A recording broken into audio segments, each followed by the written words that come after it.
शरणं गच्छामि द्वितीयंपि बुद्धं शरणं गच्छामि तृतीयंपि धम्मं शरणं गच्छामि तृतीयंपि संघं शरणं गच्छामि तृतीयंपि बुद्धं शरणं गच्छामि तृतीयंपि धम्मं शरणं गच्छामि तृतीयंपि संघं शरणं गच्छामि पाणातिपाता वेरमणि सिक्खापदं समादियामि अग्निदाना वेरमणि सिक्खापदं समादियामि कामेषु मिथ्याचारा वेरमणि सिक्खापदं समादियामि मुसावादा वेरमणि सिक्खापदं समादियामि सुरामेरयमज्जपमादकारा वेरमणि सिक्खापदं समादियामि साधु साधु साधु। पूर्वार्ध 1. याप्रमाणे मगधराजाने गौतमाला इंद्राप्रमाणे योग्य आणि खंबीर शब्दात उपदेश केला, परंतु तो ऐकल्यावर राजपुत्र डळमळला नाही. तो पर्वताप्रमाणे अचल राहिला. मगधराजाने याप्रमाणे उपदेश केल्यावर गौतमाने आपल्या शांत आणि स्नेहपूर्ण चेहऱ्यात बदल न करता खंबीर शब्दाने व खणखणीत वाणीने पुढील प्रमाणे उत्तर दिले. आपण जे सांगितले त्यात आपल्या दृष्टीने चमत्कारिक असे काही नाही. महाराज, सिंह हे ज्याचे राजचिन्ह आहे अशा थोर कुलात ज्या अर्थी आपण जन्माला आला आहात आणि ज्या अर्थी आपण आपल्यातल्या मित्रांवर प्रेम करणारे आहात, त्या अर्थी आपल्या एका मित्राच्या बाबतीत आपण या मार्गाचा अवलंब करावा हे अगदी स्वाभाविक आहे. दृष्ट मनाच्या माणसांच्या बाबतीत त्याच्या कुळाला योग्य असा स्नेहभाव खंडित होतो आणि विलयास जातो. फक्त चांगली माणसेच स्नेहशील कृत्यांची नवीन परंपरा निर्माण करून पूर्वजांपासून चालत आलेल्या मैत्रीची वाढ करतात. आपल्या मित्रांचे दैव फिरले तरी त्यांच्याशी वागताना जे आपल्या वर्तनात बदल करीत नाहीत त्यांनाच मी माझ्या अंतःकरणात खरे मित्र म्हणून स्थान देतो. भाग्यशाली पुरुषाला वैभव काळ प्राप्त झाला असता त्याच्याशी कोण मैत्री करीत नाही. या जगात संपत्ती मिळविल्यानंतर आपले मित्र आणि धर्म यांच्यासाठी तिचा उपयोग जे करतात त्यांच्या संपत्तीलाच खरे स्थैर्य प्राप्त होते आणि शेवटी जेव्हा ती नष्ट होते तेव्हा ती दुःख निर्माण करीत नाही. महाराज, माझ्याविषयीच्या आपल्या सूचनेला शुद्ध औदार्य आणि मित्रत्व यांचीच प्रेरणा आहे. मी आपल्याला नम्रतेने आणि शुद्ध मित्रभावाने भेटेन. मी माझ्या उत्तराय दुसऱ्या कशाचाही उच्चार करणार नाही. मला ह्या ऐकही वस्तूंच्या जितकी भीती वाटते तितकी सर्पाची आकाशातून होणाऱ्या वज्राघाताची किंवा वार्याने भडकणाऱ्या ज्वालांचीही वाटत नाही. आपल्यातल्या आनंदाची आणि आपल्या संपत्तीची लुटमार करणार ही क्षणभंगुर सुखे जगभर भ्रामक कल्पनांप्रमाणे निरर्थक तरंगत असतात. त्यांची नुसती आशा केली तरीही माणसांची मने ती मोहून टाकतात आणि त्यांच्या अंतःकरणात त्यांनी जर घर केले असेल तर ती त्यांना अधिकच मोहून टाकतात. सुखाला बळी पडलेल्या देवांच्या स्वर्गात देखील आनंद मिळत नाही आणि मानवाच्या जगात तर आनंद मुळीच मिळत नाही.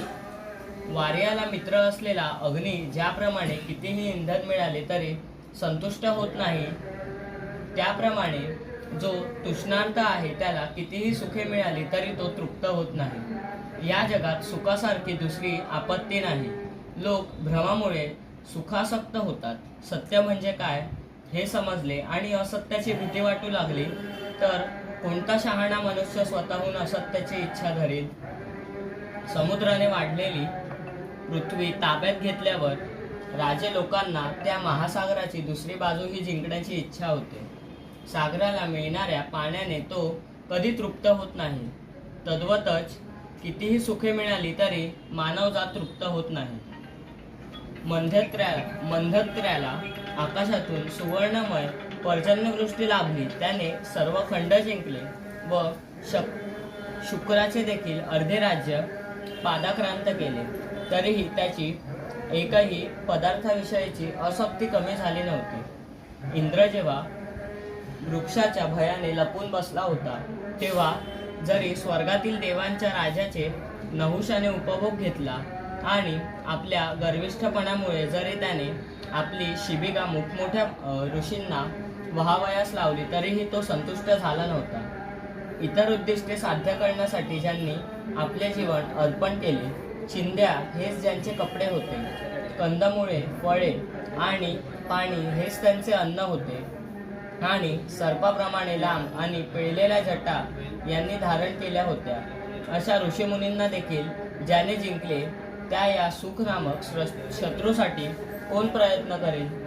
सुखासाठी जे धडपडत आहेत आणि एकही सध्याचे जे पाठीस लागले आहेत, त्यांच्या दुःखाविषयी आत्मसंयमी लोक जेव्हा ऐकतात तेव्हा सुखाचा त्याग करण्यास त्यांना योग्य वाटते.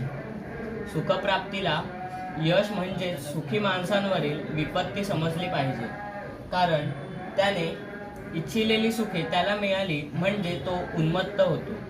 उन्मत्तपणामुळे जे करू नये ते तो करतो व जे करावे ते तो करत नाही आणि अशा रीतीने तो दुखावला गेला म्हणजे त्याला शेवट अगपातात होतो. कष्ट करून मिळवून ठेवलेली, तुम्हाला फसवून जिथून आली तिथे परत जाणारी व काही काळापुरती उसने घेतलेली ही सुखे, या सुखात कोणता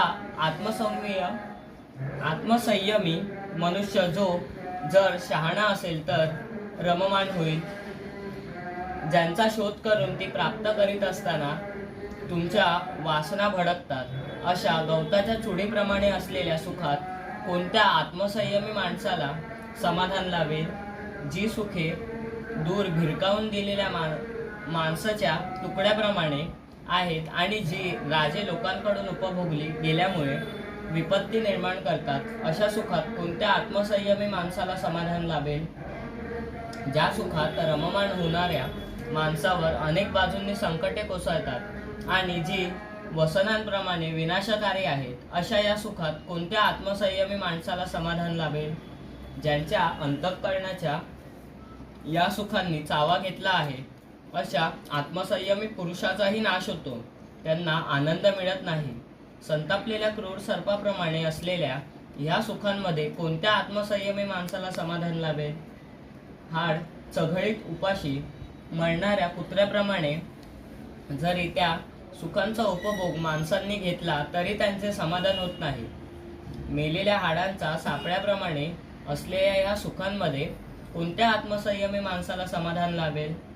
अशा सुखांच्या आसक्तीमुळे ज्यांची बुद्धी आंधळी झाली आहे, जो कपाळकरंटा सुखोपभोगांच्या आशेचा दरिद्री गुलाम आहे, त्याने या जीवसृष्टीत मृत्यूचे दुःख भोगावे हेच योग्य होय. गाण्यावर लुब्ध होऊन हरिणी स्वतःच नाश उडवून घेतात, तेजावर भाळून पतंग अग्नीत झेप घेतात, आमिषाला भुलून मासा लोखंडाचा गळ गिळतो. म्हणून एकही सुखे अंती दुःख निर्माण करतात. सुखे म्हणजे उपभोग असे सर्वसाधारणपणे मानले जाते. कसोटीला लागल्यास त्यांपैकी एकही उपभोगण्याचा योग्यतेचा नाही असे आढळत नाही. सुंदर वस्त्रे आणि इतर सुखे म्हणजे पदार्थाचे केवळ सोबती होत. दुःखावरील उपाय म्हणजे एवढेच त्यांचे महत्त्व मानले पाहिजे. तहान भागविण्यासाठी पाण्याची आवश्यकता असते, त्याचप्रमाणे भूक शमविण्यासाठी अन्न पाहिजे असते. वारा, ऊन आणि पाऊस यांच्या निवारणासाठी घर हवे असते आणि आपली नग्नता झाकण्यासाठी व थंडी वाऱ्यापासून संरक्षण करण्यासाठी कपड्यांची आवश्यकता असते. याचप्रमाणे झोपेचे गुंगी घालवण्यासाठी बिछाना असतो. प्रवासाचा क्षीण होऊ नये म्हणून वाहन असते. उभे राहण्याचा त्रास कमी करण्यासाठी आसन असते. तसेच शरीराची शुद्धी, आरोग्य आणि शक्ती यांच्यासाठी स्नान हे एक साधन असते. म्हणून बाह्य वस्तू म्हणजे मानवाच्या दुःख निवारणाची साधने होत. ते आनंदाच्या उपभोगाचे मार्ग नव्हते. केवळ प्रतिबंधक उपाय म्हणून ज्यांचा उपयोग केला जातो अशा त्या बाह्य वस्तूंपासून आपल्या आनंदाचा उपभोग मिळतो असे कोणता शहाणा माणूस मान्य करेल? पित्त प्रकोपाच्या तापाने फणफणल्यामुळे शीतलेच्या योजना 3. ते देखील गौतमाचे रूप पाहून टक्क झाले आणि त्याने पतिव्रजा का स्वीकारली असावी याचा त्यांना प्रश्न पडला. 4. राजा बिंबिसाराने त्याला याविषयी जसे विचारले तसेच त्यांनी विचारले. 5. आपल्याला पतिव्रजा कोणत्या स्थितीत स्वीकारावी लागली हे जेव्हा त्याने त्यांना समजावून सांगितले तेव्हा ते म्हणाले, आम्ही त्याबद्दल ऐकले आहे, परंतु तुम्ही निघून आल्यानंतर काय काय घडले ते तुम्हाला माहीत आहे काय? 6. सिद्धार्थ म्हणाला, नाही. नंतर त्यांनी त्याला सांगितले की त्याने कपिलवस्तू सोडल्यानंतर कोहली यांशी युद्ध पुकारण्याविरुद्ध शाक्यांनी फार मोठी चळवळ केली. 7. स्त्री पुरुषांनी मुलांमुलींनी निदर्शन केली आणि कोहली हे आमचे भाऊ आहे, भावाने भावाविरुद्ध लढणे चूक आहे. सिद्धार्थ गौतमाच्या अद्यपालीचा विचार करा. अशा प्रकारच्या घोषणांचे फलक हातात घेऊन त्यांनी मिरवणुका काढल्या. 8. या चळवळीचा परिणाम असा झाला की शाक्य संघाला पुन्हा सभा बोलवावी लागली आणि या प्रश्नाचा फेरविचार करावा लागला. या वेळी कोहली समेट घडवून आणण्याच्या बाजूने बहुमत होते. 9. कोहली यांशी शांततेच्या वाटाघाटी करण्यासाठी आपले दूत मपून 5 शाक्याची निवड करण्याचे संघाने ठरविले. 10. कोहली यांनी जेव्हा हे ऐकले तेव्हा त्यांना फार आनंद झाला. त्यांनी शाक्यांच्या दूतांशी वाटाघाटी करण्यासाठी 5 कोहलींची निवड केली. 11. दोन्ही बाजूंच्या दूतांची सभा झाली आणि एक कायम स्वरूपाचे लवादमंडळ नेमण्याविषयी त्यांच्यात एकमत झाले.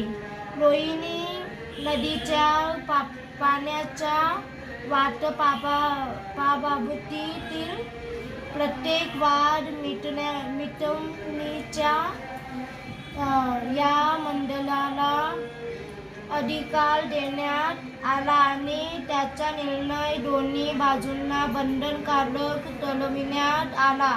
याप्रमाणे युद्धाचा शेवट शांततेत झाला. 12.